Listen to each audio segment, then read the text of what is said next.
In this video, we're going to see if we can solo honor mode as God's favorite princess, Shadowheart. This build is going to use the famous Radiating Orbs build as a monoclass Cleric. Radiating Orbs gives enemies a -1 to their attack rolls for however many turns a condition has, making us quite tanky. Will I succeed or make a major mistake? Let's find out.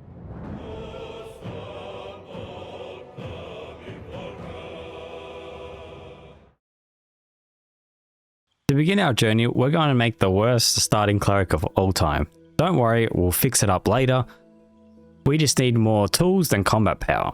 For our elf cantrip, we're going to pick up Minor Illusion because it uses our intelligence as its spellcasting modifier. And because our intelligence is going to be our lowest stat, we don't want to have any combat power tied to that modifier. Then for our cleric spells, I'm going to pick up Blade Ward, Guidance, and Sacred Flame just for a little bit of damage and obviously for some utility as well. Then we're going to have Disguise Self because we are a trickery cleric. Its only redeeming factor, which will help us get through some of the early game. And then for our stats, 14 Dex, 14 Con, 14 Wisdom, and 16 Charisma, just to pass those early game checks to get some XP for free, and then obviously Persuasion as well for some cheaper shop prices. To begin our journey, we wake up and we have the artifact with us. We are tasked to bring this back to Baldur's Gate as part of our secret mission. Shadowheart hopes that this is going to get her the reward of being a Dark Justiciar. But first we have to get there, so survival is key. We take Lae'zel's armor and send her on her way, because this is a solo run. Lae'zel's armor is just a little bit more effective than Shadowheart's armor at the start of the game. But we need to do a little wardrobe change first because this normal drip ain't gonna do it. For some reason the yellow kind of appeals to Shadowheart, but she's not sure why. We then do a little dash spam before we enter into combat to give us the most movement speed possible. I also put Blade Ward on just in case we weren't early on in the initiative. But I ended up casting Sanctuary anyway, so we could not get targeted by the enemies at all. With this we could easily make our way to the end of the Nautiloid, escaping safely. We wake up on the beach after the Nautiloid crashes with the artifact still intact. We need to get some gear in order for our survival all the way to Baldur's Gate. First we have to kill some Mind Flayers and some random enemies here to get enough XP to get to level 2. Now level 2 doesn't grant us too much as a cleric, but it does give us some more HP, meaning that we won't just get one shot in the Grove encounter. But what I do want to explain is how we can easily survive the Grove fight. Now the Grove fight has these goblins and they have the Fury of the Small buff, which gives them an extra 1d6 physical damage if you are a taller size than them.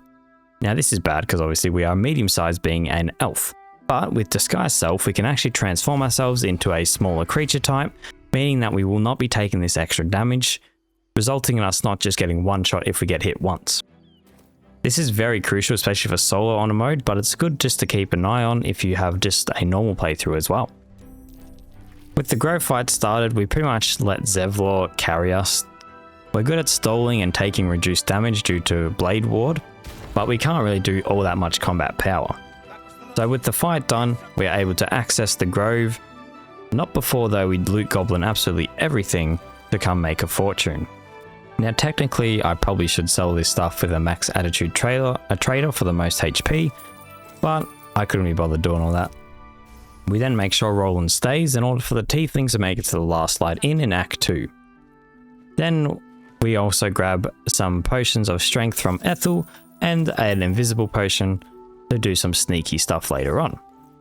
Now we have to come and talk to Nettie here, not because I want to listen to her yapping, but we need to get Raphael to spawn, and for Raphael to spawn we need to make sure we get at least one parasite tadpole, and then he will spawn. After she's done yapping and walks away, we take it and then make our way outside of the Grove. But before we make our way out, we stop by Mole and make sure to get the quest to steal the idol. We'll steal the idol later on when there is zero risk in doing so. Now I'm going to throw a caustic bulb up here because we want to make sure we interrupt Raphael's dialogue. This will mean that we can get him to spawn at our camp when we go to Act 2. Just for some little bit of extra XP. I don't really care about grabbing his armor set, but more about the XP. Now I'm going to obviously transform into a drow and do the usual dialogue skip here, getting us to level 3. With level 3, our build doesn't change all that much, but we do get access to one spell that is very good. The spell I'm talking about is Enhance Ability. This is going to give us advantage on whatever ability checks that we want, as long as we can concentrate on it. We then get the antidote so we can get the Boots of Speed for the Dwager, and make our way down into the cellar where we can find the Necromancy of Thay. Later on, we were able to get +1 to our wisdom checks with this book, so we put this in the backpack and leave. We then swiftly make our way into the goblin camp so we can get through it and get to the Underdark. There's a few other things we can quickly do here though that will benefit us. First of all, we're going to kick Volo off the stage. We need to get Volo off the stage so we can get him to our camp. That will give us a way of getting in-sea invisibility permanently. Come on, pigeon. Back to your cage. Then we're going to play Chicken Chase, betting 300 gold. With an animal speaking potion, we can just talk to the chicken and it'll run all the way to the end for us, not having to actually play the game. Then as a drow, we can easily get our money back, getting us 300 gold. We can then talk to these guys over at the goblin camp, which give us 40 XP. Nothing crazy, but you might as well for a free check. And then we'll free Volo. Freeing Volo here, we'll get the key and we'll tell him to head to our camp so we can get a dialogue option later on. We're going to get the brand because the brand allows us to skip a few dialogue checks. There's one in the Blighted Village, or two in the Blighted Village, one with the ogres and one with some of the goblins, and then also the Dwager down at the beach. We're then just going to sell a bunch of stuff and buy the Bow of Awareness. Now the Bow of Awareness is going to get us to +3 in initiative because we get 2 from Dex, and we need that for Grim so we can ensure we go first before the Mephits. We'll then throw Precise Scut off the edge here because I can't be put to sleep because I am an elf. Then we're going to head all the way to the Underdark. Inside the Underdark is our main armor set for the entire run, so we need to grab that as soon as possible.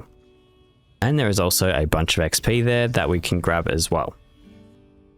Is this a bad time to plug the Instagram? Now inside this chest over here that is locked is our armor set.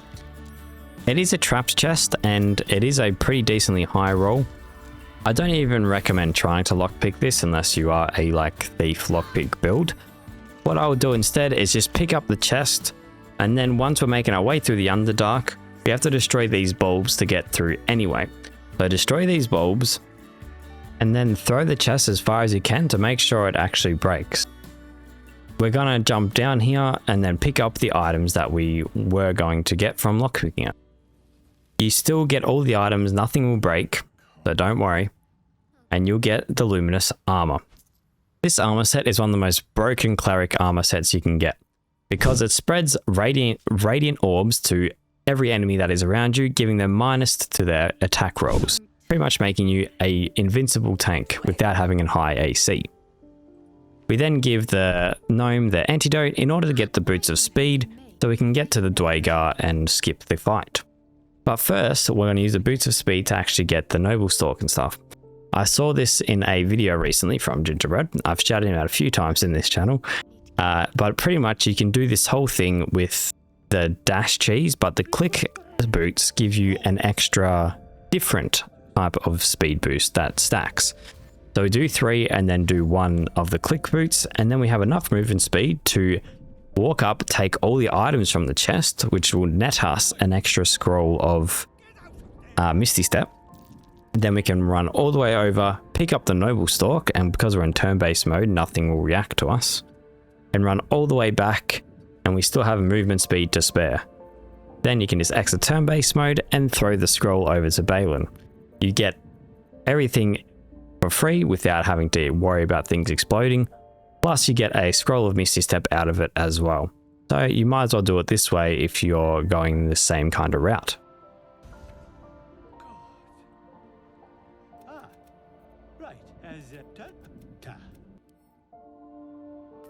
I decided I was sick of being a drow, so I transformed back into Shadowheart. Now, at the beach here is the Dwager. If we pass a perception check, it will mean that we can just use the brand in order to pass a check. There it is there, we can show them the brand and we don't have to roll to get past the check. If you fail the perception check, then you will have to roll, but you can use the wisdom illithid ability, which means then you have to roll a 2 in order to succeed.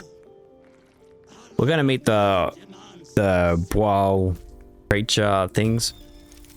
And because we've got a pretty high charisma score and plus enhance ability, we can get advantage and easily pass this check, which will give us 700 XP and enough XP to get to the next level, which will be level 4.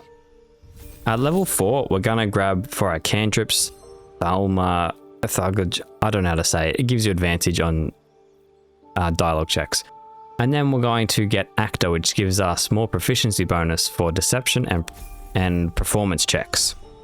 We will respec later on, but for now it's just the best option we can get since we're not doing any combat.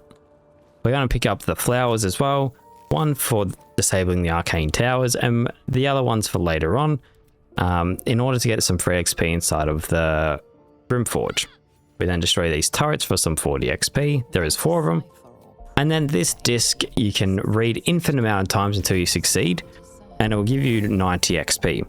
You can just stash this in your bag and do it whenever you'd like.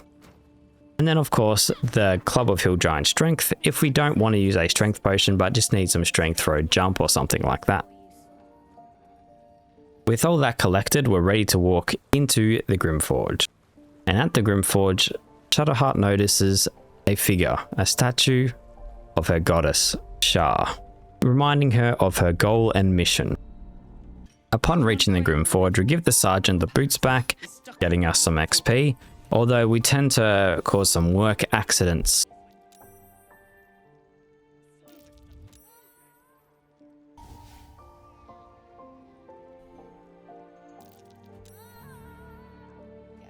Due to us still having speak with animals, we're able to get all the spiders to agree with each other here, which will not only give us some XP, but also an inspiration point.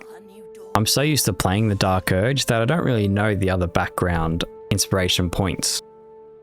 We then of course grab the shield mold for the anti-crit shield, and we also grab the medium armor splint shield. I'm not sure that we really need this one, but I figured if it is a better armor set until we actually have our build online, so I picked it up anyway.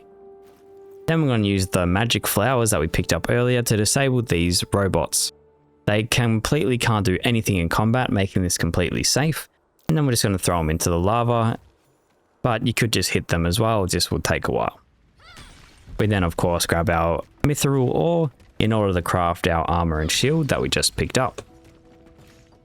Now this is why we need the Bow of Awareness before. If you don't have at least 16 dex or 3 initiative, you can have a chance of not going before the methods in the next turn, resulting in them targeting you and almost assuredly killing you. So you're better off making sure you have +3 initiative, whether that's 14 dex and the Bow of Awareness or 16 dex in character creation. But of course we just kill Grim the old fashioned way and get the adamantine shield, which will be our main shield for the entire game. This will also give us enough XP to get to level 5, but we're going to respec now anyway. We're going to go into the light domain as it's a better defensive option and gives us a better channel divinity spell. We're still going to keep minor illusion and our exact same other things besides our stat allocation. Our stat allocation is going to be more cleric themed, with a 17 wisdom, 16 con for our constitution saving throws, and 14 dex because we can't get any higher a bonus with our medium armor.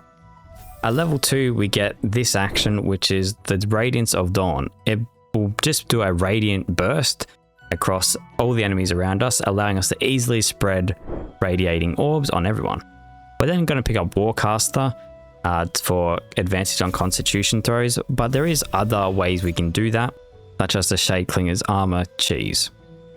Then at level 5 we get our main bread and butter Spirit Guardians. It's going to be our main spell for the entire run. Shocker, I know. We're then going to just get the ogres on our side just for any kind of combat encounter, just in case we think we need it. Then of course we must make sure the grove is saved, so we get a bunch of barrels and explode rags on them. We probably didn't need to since we have Spirit Guardians unlocked for this, but I just wanted to be safe rather than sorry. We clear out some of the rest of the goblin camp on the inside and we'll take care of the outside a bit later. With the grove saved, we can then safely steal this idol by shooting a darkness arrow, crouching and stealing it. No one will react to us like this and we can just return it to Maul and get the Ring of Protection, giving us +1 AC and +1 to saving throws, which will help with our concentration. With that done, we can now make our way into the Githyanki Crash, which means we've got a long task ahead of us. Yes, I'm going to hit Raphael for about 5 minutes straight. To do this, we need to make sure we cast Silence on Raphael, have non-lethal attacks turned on, and then have a weapon that we can actually hit him with. He does take -3 damage whenever you hit him, so we want to make sure we have Tenacity on with a Hill Giant Strength Potion, which will always make sure we do 2 damage even if we miss. Make sure we turn off Ask so it just happens every time, and then we can just sit here spamming it until he eventually dies. This is going to give us 1400 XP and his armor. Now if you want to use his armor set, you very well could. It's one of the best heavy armor sets in the game, especially this early on. However, I'm pretty much just using it to get the XP, and I'll only have his armor set on while I'm traversing, just in case any random fights happen, but I don't intend to actually do combat with it on. With that reward, we might as well get our next reward, and that is our Eye from Volo. Now he is going to perform a very precise operation on us. And let's just not watch that. But in reward, we do get a new eye, which gives us scene visibility permanently for the rest of the game. I'll take the combat advantage over the weird looking eye. At the Githyanki Crash, we've got not a lot to do here at the moment, but there is a lot of free XP, such as these kobolds. They give 75 XP each and are pretty much a pushover, especially with this build. So we're just going to get here to collect all this free XP. Same with upstairs, there's all the little rat cat thingies. They'll just walk into your Spirit Guardians and die. And the birds as well, they are a bit harder and take a bit longer, but we need to get the axe from up here anyway. So with a bit of patience, we finally kill them all and grab the axe. And our main head piece for the rest of the run, which will be the Holy Lance.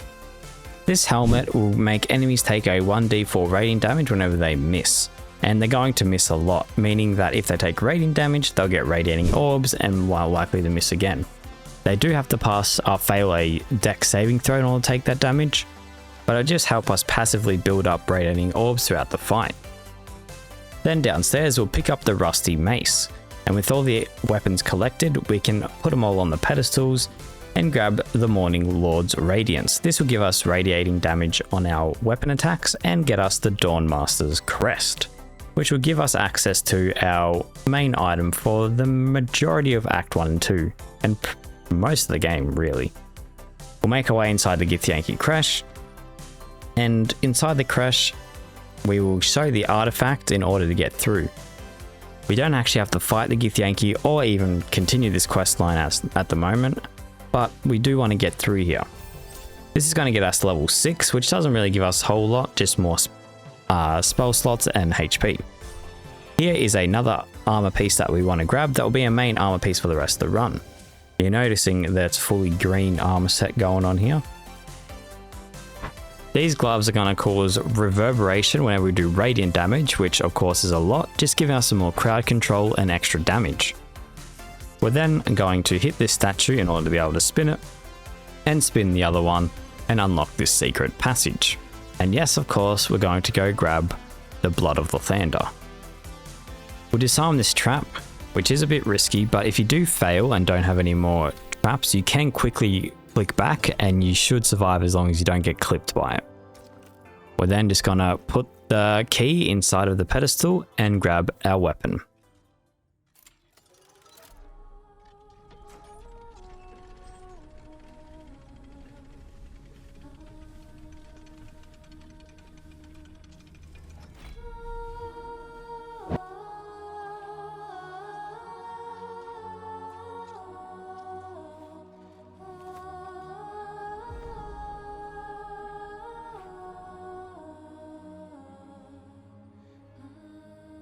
Now this weapon does a lot of good things for us. It is a legendary weapon, so it's +3 to hit.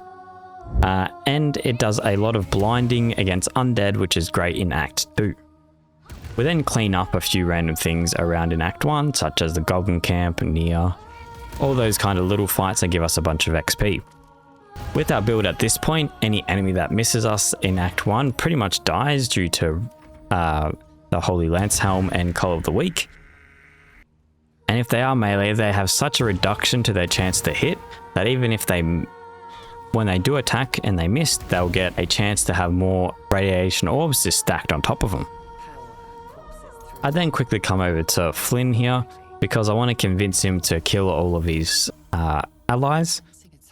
And with all his allies killed, we can get a bunch of ears to craft a bunch of speed potions. This obviously is a very one-sided fight.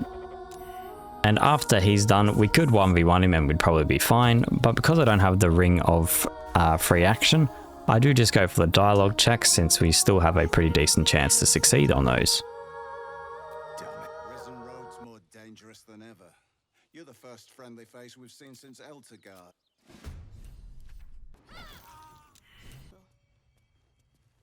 Feeling that, just bring that shipment back. God damn it.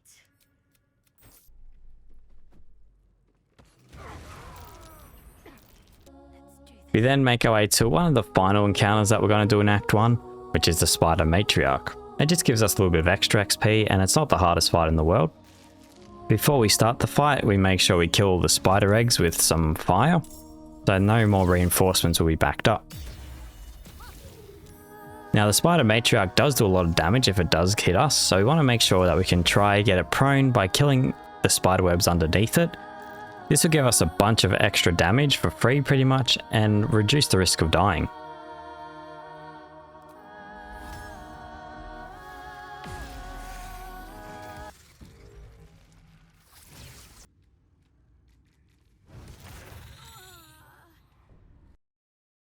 There will never be a point in your time in your life where it's the right time to do a great thing. If you're waiting for that perfect moment, that perfect timing, it's not going to happen. You know what you have to do? You have to create the perfect time and the perfect opportunity and the perfect situation. So that a lot of people become comfortable. They stop growing. They stop wanting anything. They become satisfied. Unless you attempt to do something beyond that which you've already mastered, you will never grow. What is it that you looked at some point in time and you decided that you couldn't do it? That you talk yourself out of it? There are things that you think you'll never need to know, that you may only need to know one time in your life, but that could save your life because you had that knowledge. What reason can you remember that you can call on, that you can reach on, that can make you get back up? I want you to make that dream become a reality, because if you don't, you will be working for somebody else to make their dreams become a reality. You are unable to speak.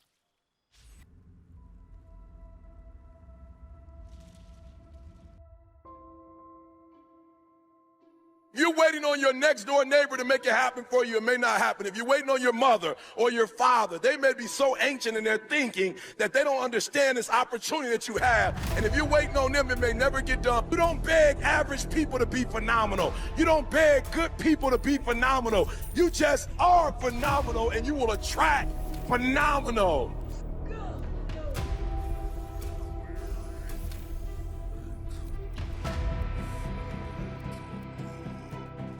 Find that reason. If you're not where you are, if you're not where you want to be, if you don't have what you want to have, if you're not where you think you should be at this particular place, it has nothing to do with the system, but it has everything to do with the fact that you're not making the sacrifice.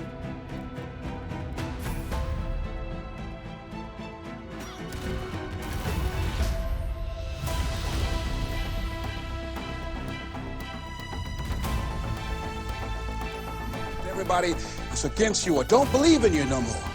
And let me tell you something, that's a lonely feeling. It's a lonely feeling, particularly people that you're doing it for.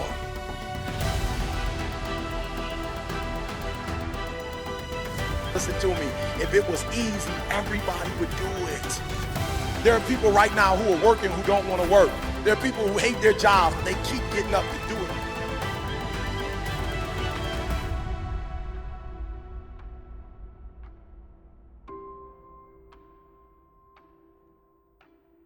I got a saying that when life knocks you down, try and land on your back, because if you can look up, you can get up.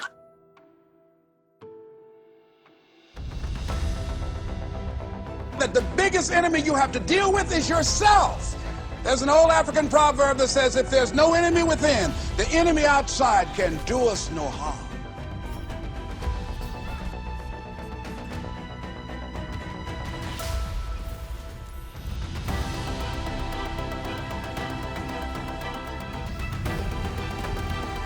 You will never, ever be successful until you turn your pain into greatness, until you allow your pain to push you from where you are to push you to where you need to be. Stop running from your pain and embrace your pain. Your pain is going to be a part of your prize, a part of your product. I challenge you to push yourself.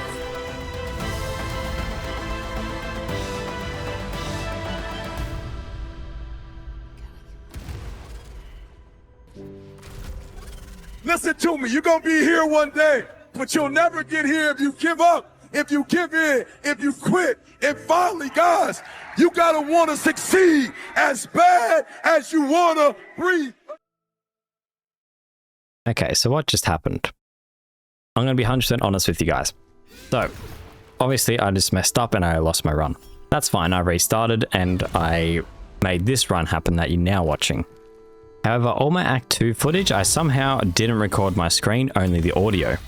I think it was because I was messing around with making streaming OBS profiles and I must have just been on the wrong one and I didn't record the screen but only the gameplay sound. So while I was editing this video, I started a third playthrough just to get the key footage for each of the things that I did in Act 2 to make the montage. I was committed on making this montage, so this is what happened. So from here onwards, you're now seeing the actual second run. Shadowheart's going to meet Isabel, and she has some weird kind of connection here, even though it's a Sharon and a Selûnite. Marcus comes and tries to take Isabel away, but for some reason Shadowheart feels the need to protect her. She's not sure why, but she feels some kind of deeper connection with Isabel.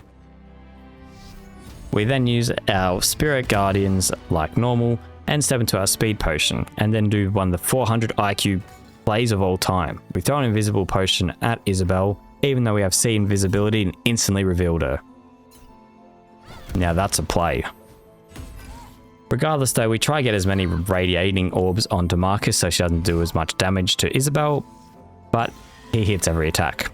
Isabel does actually get a turn undead onto a few of the horrors, and the horrors are kind of useless when they run into me because I either kill them or they just fall prone.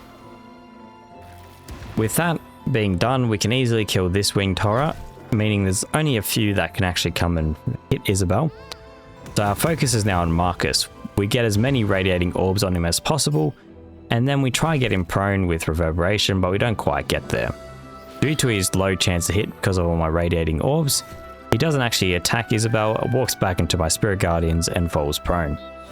Isabel then gets him to 2 HP, which means on my next turn he will instantly die. Now we just got the winged horrors to worry about, which at this stage should be completely easy to deal with. And with the sacred flame we finish off the final one. With this being done, we are now given the task to finish Ketheric Thorm. First though, we're going to go grab the Spear of Night. To do this, we're going to grab this book, and we're going to make sure we're invisible and not go into combat, because radiation damage does double back to us on the Dark Justiciars, so we don't want any involvement in that. So we'll open up the door and grab the Spear of Night. We're unsure of the use of this weapon yet, but we just feel that it could come in handy. We jump down using the famous skip, but I actually went and grabbed the orbs, as you saw in the montage, because I wanted to kind of somewhat do a Shadowheart playthrough. I don't roleplay that much, right? Come on, I'm playing Shadowheart. I've got to do some of the trials at least. Not the Walk of Faith though. We're never doing that one. Shadowheart now kneels and prays to Shah. Uncertain of her faith, Shah speaks to her. Nothing that you are not more than capable of. The punishing of a wicked Selûnite. All you have to do is use the spear to end her light. We get told by Shah to use the spear to end a Selûnite's life. Shadowheart's not sure about this. She's gonna try because it's her religion, but something doesn't feel right. You surrender yourself to Lady Shah completely. You feel her embrace, just like the very first time long ago. Inside the Shadowfell, we are now officially inside the domain of Shah, with a mission to kill the Selûnite trapped in here. But we're not alone, as we meet someone by the name of Balthazar, someone working for the Absolute. We act like an ally to begin with, in order for him to show us the way to the Night Song. Once we make our way down there, we make sure we apply all of our buffs and put Spirit Guardians on before we actually go into combat. This will mean we don't need to use our action inside of combat.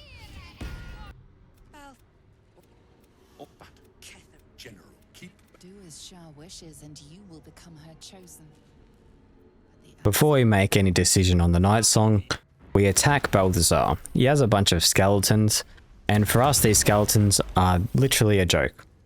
We're just going to focus on taking care of Balthazar because he's the only real enemy here, as all the skeletons will either die in one hit or just not do any damage to us because they'll miss.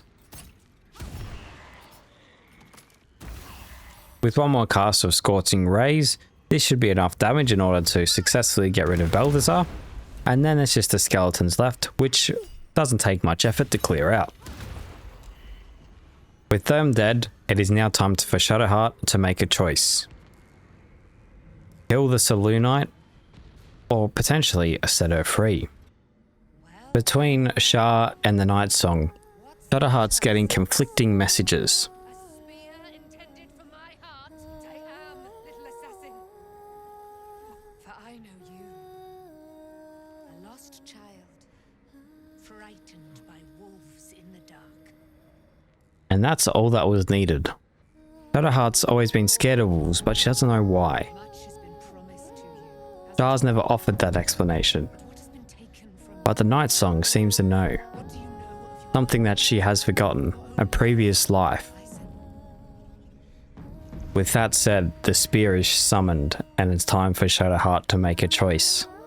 Defy Shah, the god she's devoted her life to, or trust this feeling inside and the words of a Selûnite.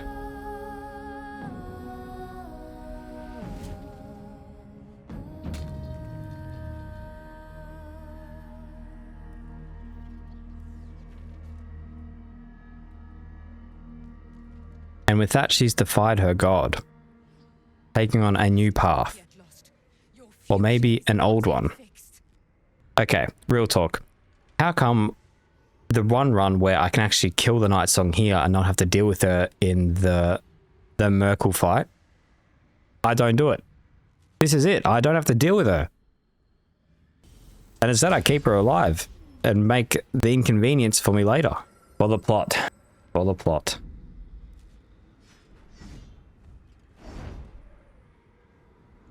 Although we have saved the Night Song, Shah is obviously not going to be happy with us and decides to punish us, marking us as a traitor amongst all the other Sharans. You are nothing, and I will leave you with nothing, you outcast. You are not welcome here.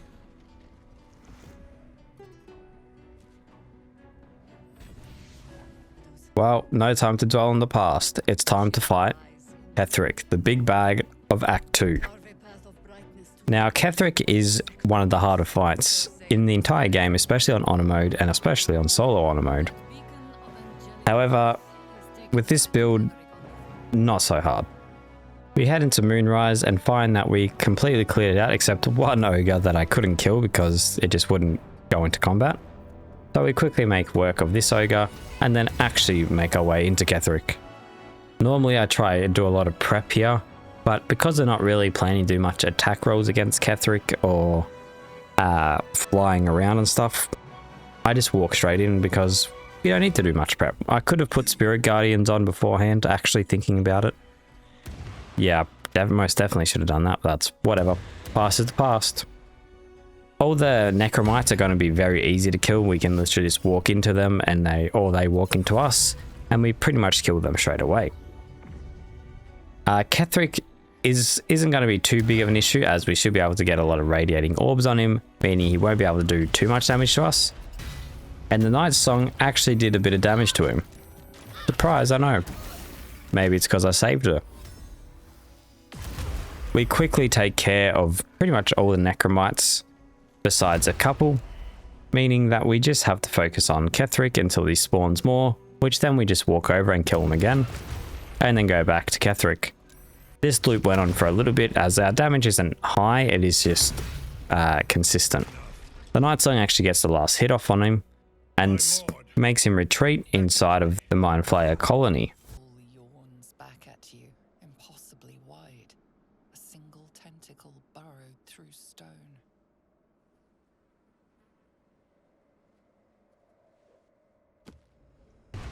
Inside of here we kill absolutely everything that we can, which doesn't quite get us to level 10 because I forgot to grab all the exploration XP that I left to get at a higher level in Act 1. Oops, but that's fine. So we're level 9 gaming, which is going to be more than fine. As you can see, these enemies in here is quite a joke. I literally just stand there and they do the rest of the work for me. The build is trivial at this point. I use whatever spell points I have left in order to buff myself to the best of my abilities before taking a long rest, restoring all of my spell slots.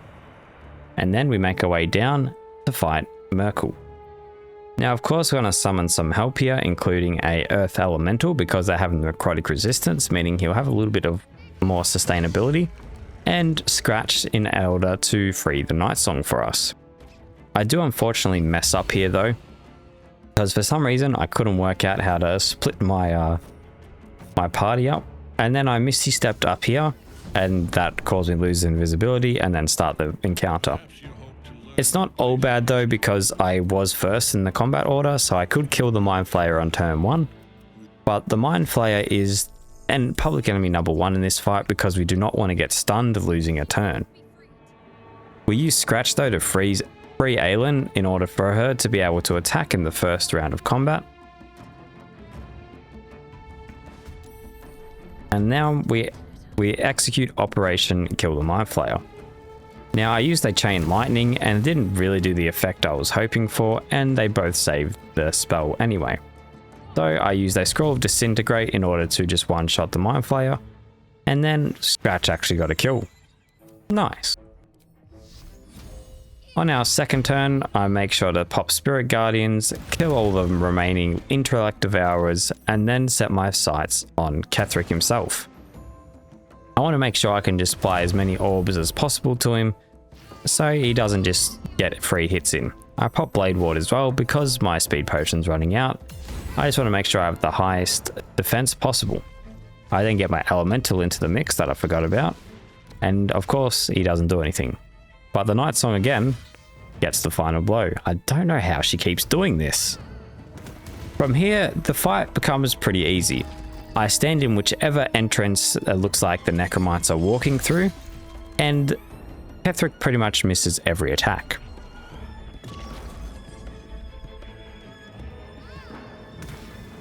Merkel actually broke my shield here, and he failed to save the stun saving throw, so I used that Scroll of Disintegrate because he couldn't pass the Dex saving throw. From here, they tried to heal Merkel up, but because I'm standing in the right position, as soon as they come up, they just instantly died to my Spirit Guardian. This fight went on for a while, but he only got one heal off. And with that one heal, he tried to use Finger of Death, and then I could use a Psionic Backlash in order to get the final kill. Being a level 7 spell, we do a lot of damage with it. and that is Ketheric done. There was pretty much zero moment where I thought there was a chance I would die in this fight, due to us having radiating orbs on Merkel pretty much permanently. We then talk to the Selûnites after the fight, and they inform us that they will tell us Shadowheart's past. So we make our way finishing Act 2, but before we get into Act 3, we learn about Shadowheart's past. She tells Shadowheart that she already knows all the answers. They're just buried deep down inside, erased by the Sharans. Remember that it is a common right among Selûne's followers to send their children off into the woods to find their way home. Perhaps this time it had gone awry. Stolen from you. The elf you saw was your father. You tried to stop them, but failed. We'll have to face your And just like that, she learns she's actually a Selûnite, not a Sharan. And she now has a new mission in Baldur's Gate. Same place, different objective. Although this new objective will take time, Shadowheart decides to do something in order to reflect her sudden change in path.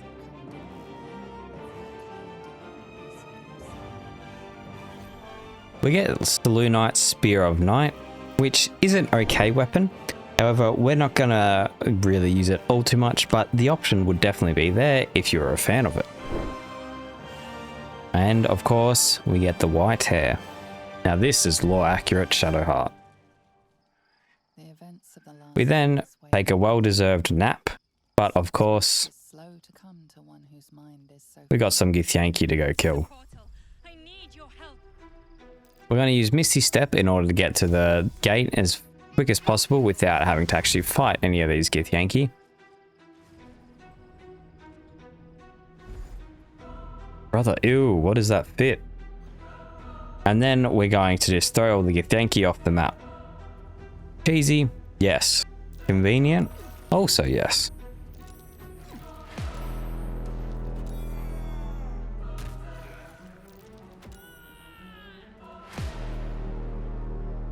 Our reward for playing Githyanki basketball is a gummy worm that will give us enhanced tadpole powers. These powers have a few okay benefits, but we mainly want them for just extra Call of the Week damage. And then we finally get our nap.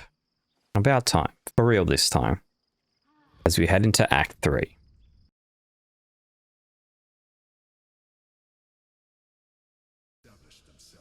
But don't think the shenanigans end. Trust me, I do some questionable things at best here. We start off in Act 3 by killing the clown over here at the Intergalactic Circus. Not because I have to go and kill this clown, but I'm literally the tiniest bit off of level 10.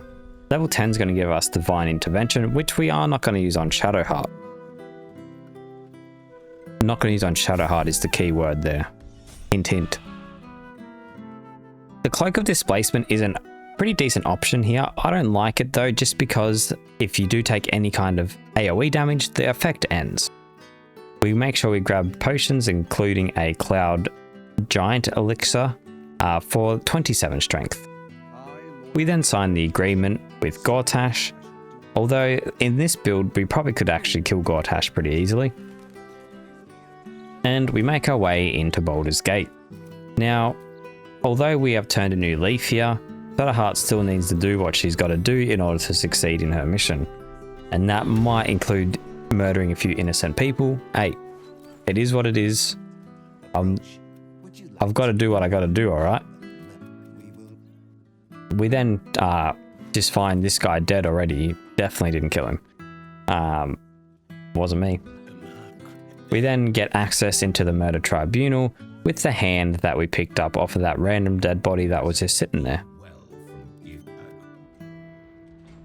In here we meet Seravok, an ancient being from many years ago. He tasks us with killing a flying elephant. Once we kill this elephant, we'll become an unholy assassin of Baal, which will give us access into Orin's temple.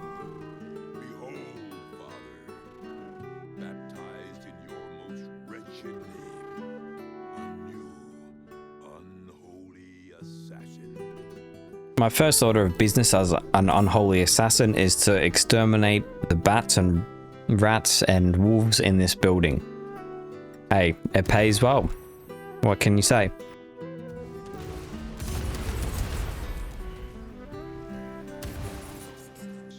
Jealous of our murder skills, Oren approaches us in the sewers, and we tell her that we're gonna come and take her spot.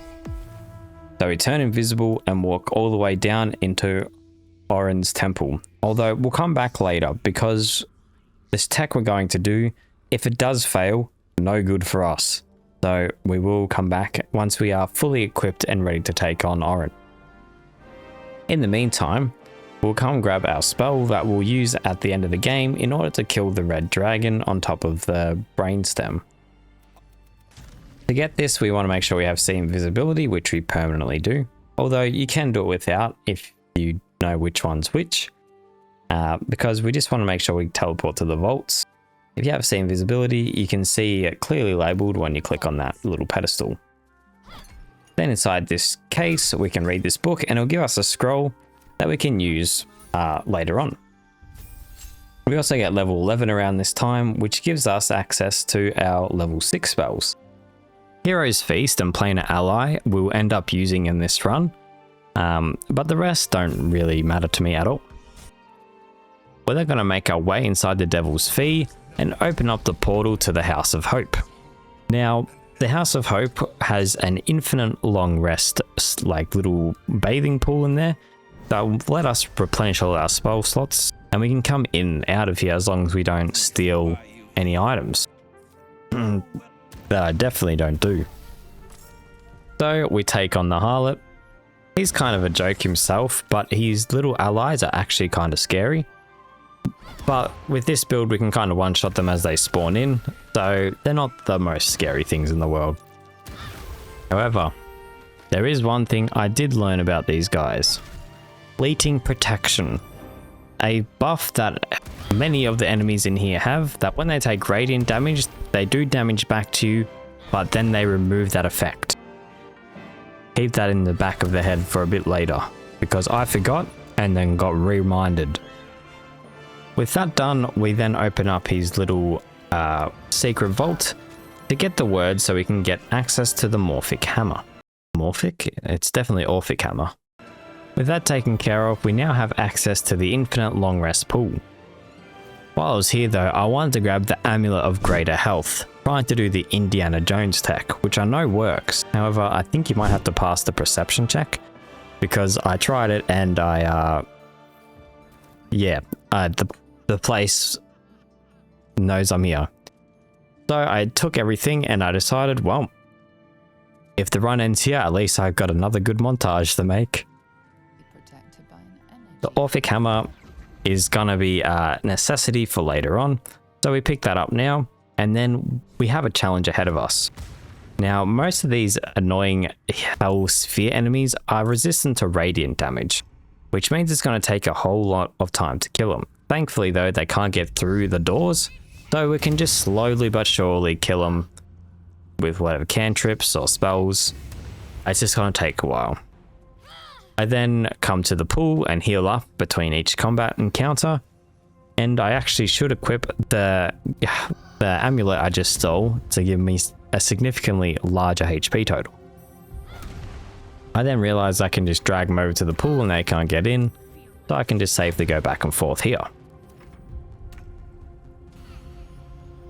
I then decide to fully buff myself up, giving myself the max upcast of Aid and Hero's Feast to give me the highest HP that I can get at the moment, which is 161, not bad. Then I also decide it's time to do a cheese I haven't done on this channel before, but I thought it would be kind of fun. I need a new weapon at this stage. My weapon's fine, but it's not doing enough damage. With the Planar Ally, you can quickly do this little display button and grab his mace. And if you open up your inventory, you can actually drag it into your inventory. Now, obviously this is a weapon you're not meant to be able to get, and it does a stupid amount of damage. It does 1d6 of damage plus your strength modifier, and then 4d8s of radiant damage. seems like it is pretty on theme for me. 13 to 46 damage, not too shabby. Obviously this is not intended, but when have I ever done anything intended? I then do a sick kill there with a class action, and then I do it again and almost die. Yeah, I got reminded about it real quick and I could not forget again after that. So my plan now is to save hope, and I'm going to need hope to execute the plan successfully. As we are purely radiant damage, I don't want to accidentally die in the Raphael fight due to my own Spirit Guardian damage. So we take out the 2 spectators blocking the path here. We can't get frightened because of Heroes of Feast, which is nice. And we just slowly whittle their HP totals down. I did use significantly more health potions than I would have liked in this fight. However, if I died here, I wouldn't be able to do Raphael anyway, so there was no point trying to greed it. With 1 spectator down, we're able to just focus our attacks onto this one and easily kill that one as well. It's a good 2000 XP, so it is at least worth it for our trouble.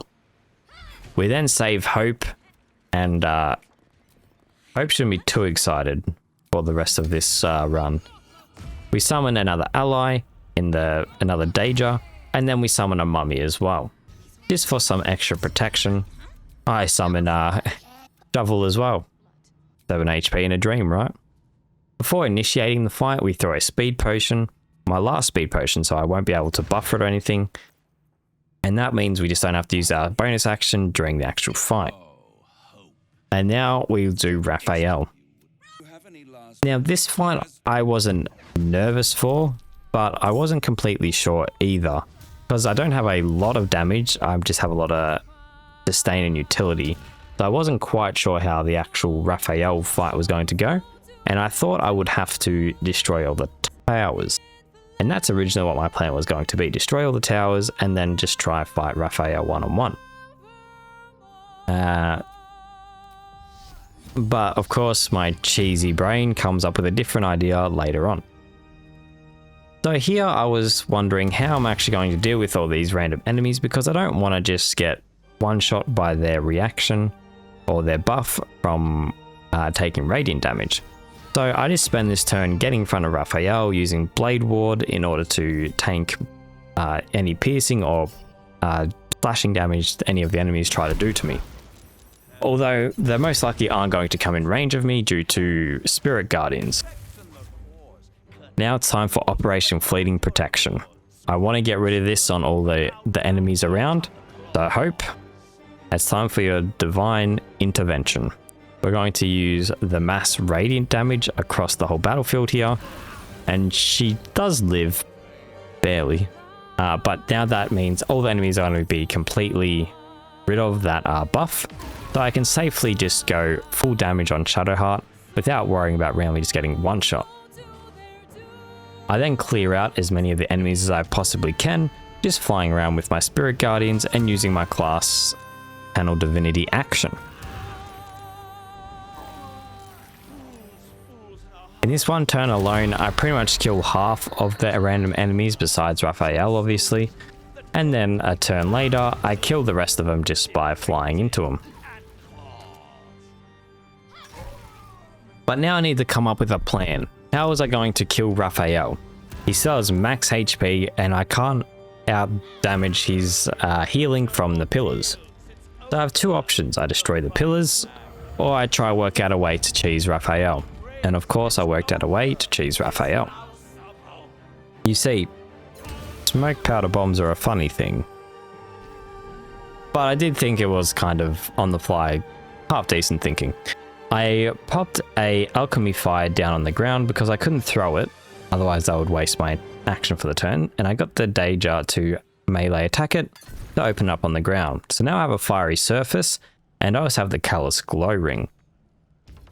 That with the initial breaking, my 9 bombs that I'm about to drop on the floor here actually explode 3 times each, because 1 from the initial breaking of it, 1 from the radiating damage, and then 1 from the fire surface. And with that is plenty damage to kill Raphael, because that is 27 bombs exploding. Look, I know it's cheesy. Cringe? Maybe. But hey, a girl's got to do what a girl's got to do. Here's the combat log for that little explosion there. And you can see all of the different damages taken from the bombs. I don't know how it adds up to the amount of damage that it does, but hey, it worked. I wasn't expecting to one-shot him. I thought it would just get him low. I can't use my long rest station anymore though, because I killed Raphael. So I come and get my blessed statue from this Stony and Bony before I take a long rest. We are so close to level 12, but first I'm going to quickly just grab some Terrazul, because you never know when you might need an extra action on the fly. I then make my way over to the water side people. I'd never actually come to this part. I've been here once, I think, in my first ever playthrough, and never again. But I needed a little bit more XP, so I decided to kill them all. They didn't stand a chance. It was a very unfair fight. But I just needed a bit of XP, and I figured, yeah, these guys will do. With the fight done, we get level 12, and level 12 we're going to pick up the tough feat. There is plenty of other options you could go for, such as like Sentinel or maybe just ability improvement somewhere else. But tough just gives us 24 HP, you can't complain with that. Then we take our final long rest for the run, before we take on our final goals for Shadowheart. First though, of course, we needed to try get the Rapture buff. We come to Sheres's Caress and then make our way up here and enter this room. Inside this room we'll find someone actually that is a Mind Flayer. We kill the Mind Flayer, somehow we ended up on the roof. Phone arcs, it just happened. And then after that we head back inside. If we pass an inside check, we are able to get the Rapture buff. Due to our high wisdom, there's a very unlikely chance that we don't pass this check, but we do, and then we are able to grab the buff. This will give us a 1d6 bonus to all attack rolls, ability checks, and anything like that, replacing the bliss balls we got in Act 1. But what I really wanted this for was for Orin. So now we can cast Guidance, turn invisible, and then yes, you know exactly what's coming, we are going to throw off the map. Do I rely on throw too much? I think I do. But this fight is an absolute nightmare. With that, we can take out all the other guys with ease. We probably could do this fight legit, to be honest. And I was half tempted to try it, but I really was not about to go back and do another 20 hours of gameplay because I just wanted to ego Orin. Although I think I might load up Act 3 with mods and just see if I can actually do this fight with this build, because I think it's probably possible if I actually just learn the fight a bit better. But the rest of the guys are easy work, and it's going to get us our last netherstone needed to beat the game. I do enjoy, even though we threw Orin off the map, that the cutscene plays like she was there in the Slayer form.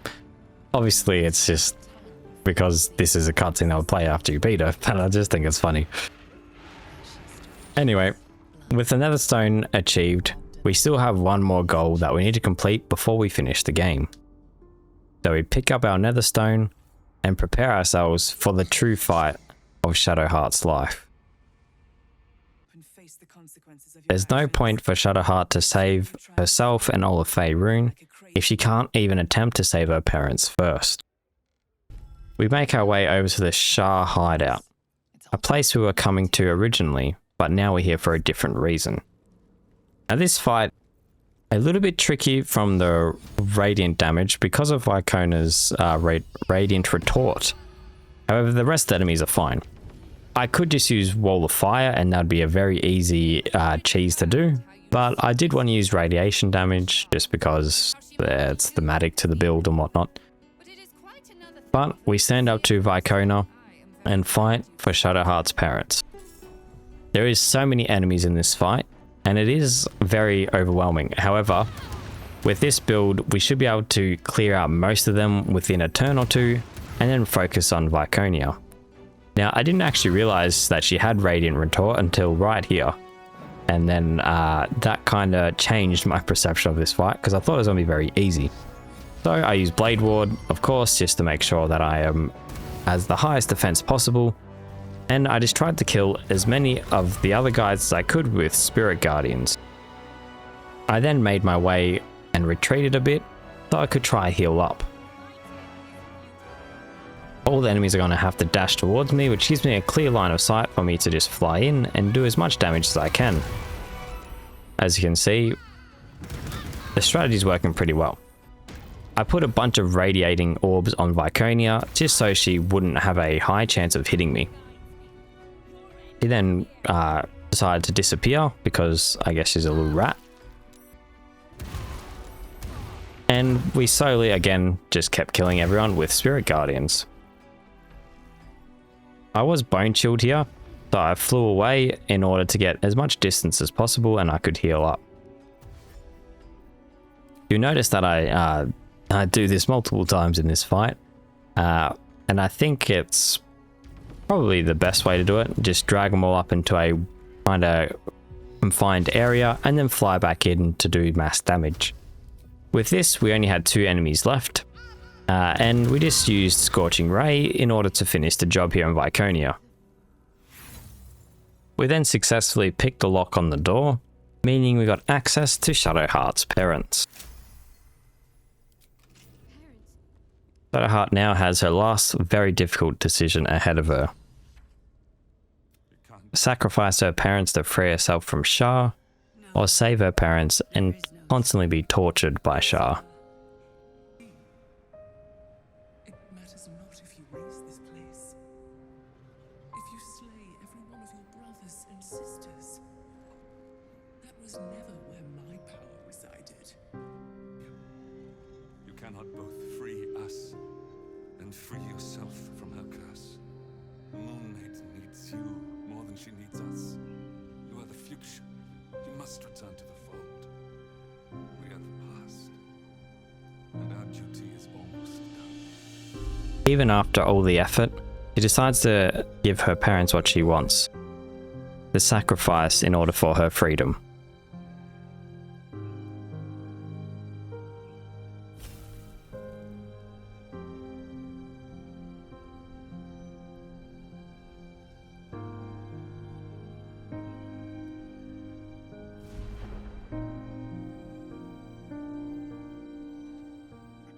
Now it's time to finish the job. The last thing on the list: defeat the Netherbrain. We get on the boat and make our way over to the Morphic Pool in order to start the last fight. But beyond this point there is no return, so we made sure to stock up on potions, scrolls and anything that we would need in order to finish the fight. Once there, we have to try and make some rolls in order to make the final fight a little bit easier. I dump all my inspiration points here, but unfortunately we don't succeed. Alright, nothing a few smoke powder bombs can't handle anyway, right? We then get saved by the Emperor, and of course, we don't want anything to do with the Emperor, so we click attack and he runs away. I actually do this because I prefer the version of the fight with the Emperor on the enemy team. It feels a little bit easier than the version when the Emperor is actually on your team. I think technically there's a way to actually do this part solo by taking over Orpheus and then attacking the Emperor, but anyway, it's fine. So we free Orpheus, we make him turn into a Mind Flayer because we're not doing that to Shadowheart. And then we make our way to the final fight to save Baldur's Gate.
if I just lay here? Would you lie with me and just forget the world?